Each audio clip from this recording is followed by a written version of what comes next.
में विकास नाम का एक गरीब आदमी अपनी बीमार पत्नी रचना और बेटी अनु के साथ एक छोटे से घर में रहता था। विकास शहर में एक ढाबे में काम करता था, लेकिन कुछ साल पहले एक सड़क दुर्घटना में रचना के सर पर चोट लगने के कारण वो कोमा में चली जाती है। तब से विकास अपनी बेटी और पत्नी की देखभाल के लिए गांव में आकर बस गया और वहीं पर रहकर मजदूरी करने लगा, जिससे उसे कुछ खास कमाई नहीं हो पाती थी। घर का सारा काम करके अनु को स्कूल छोड़ने के बाद विकास भी मजदूरी के लिए निकल जाता था। एक रोज शाम को जब वो अपने काम से घर लौटता है तो रचना, कोई तो ऐसा सवेरा निकल आए कि तुम अपनी इस नींद से जागकर मुझसे और अनु से बात कर पाओ। अपनी इस नींद से जागो रचना, तुम्हारी बेटी और पति तुम्हारी ढेर सारी बातें सुनने के लिए बेकरार हैं। इसके बाद विकास मजदूरी के मिले हुए पैसों को अपनी जमा पूंजी में मिलाते हुए कहता है, इतने महीनों की बचत के बाद मेरे पास अभी तक केवल 20,000 ही जमा हो पाए हैं। न जाने कब ये 2 लाख होंगे और मैं अपनी रचना का इलाज करवा पाऊंगा। ये कहते हुए विकास की आंखें नम हो गई। ऐसे ही एक रोज स्कूल से लौटते वक्त अनु विकास से, वाह कितनी अच्छी सुगंध आ रही है, ये क्या है बाबा?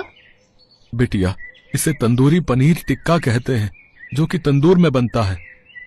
बाबा मुझे भी ये खाना है।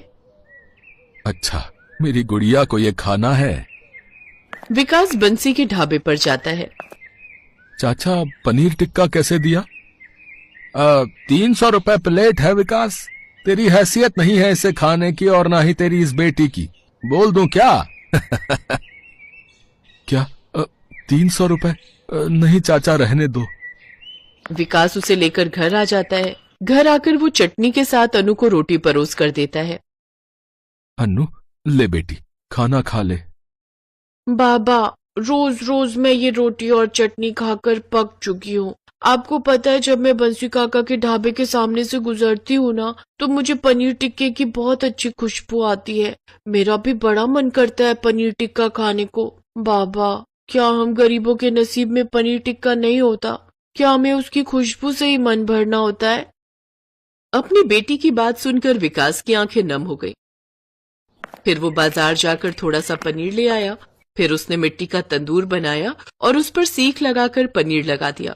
कुछ ही देर में पनीर टिक्का बनकर तैयार हो गया। विकास ने वो पनीर टिक्का अनु को खाने को दिया। ले, मेरी बेटी को पनीर टिक्का खाना था ना? पनीर टिक्का देखकर अनु के चेहरे पर मुस्कुराहट आ गई। फिर जैसे उसने उसे मुंह में डाला तो उसका स्वाद चखकर वो तो हैरान ही रह गई। वाह बाबा, ये तो बड़ा ही स्वादिष्ट है। सचमुच आज तो मजा ही आ गया। तभी विकास का दोस्त अनूप वहां आता है। विकास उसे भी वो पनीर टिक्का खाने को देता है, जिसे खाकर अनूप हैरान रह जाता है।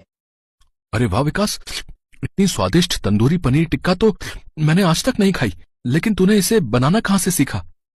मैं जब शहर में ढाबे पर काम करता था तब मेरा यही काम था। तो ये काम तू गांव में रहकर भी तो शुरू कर सकता है।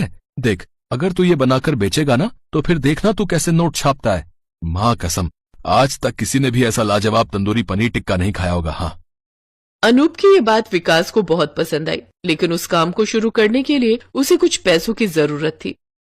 लेकिन इस काम के लिए पैसों की जरूरत होगी और मेरे पास जमा पूंजी के नाम पर केवल वो पैसे हैं जो मैंने रचना के इलाज के लिए रखे हैं। देख विकास, अगर तूने ये काम शुरू कर दिया ना, तो उन पैसों से 4 गुना पैसे कमाएगा तू।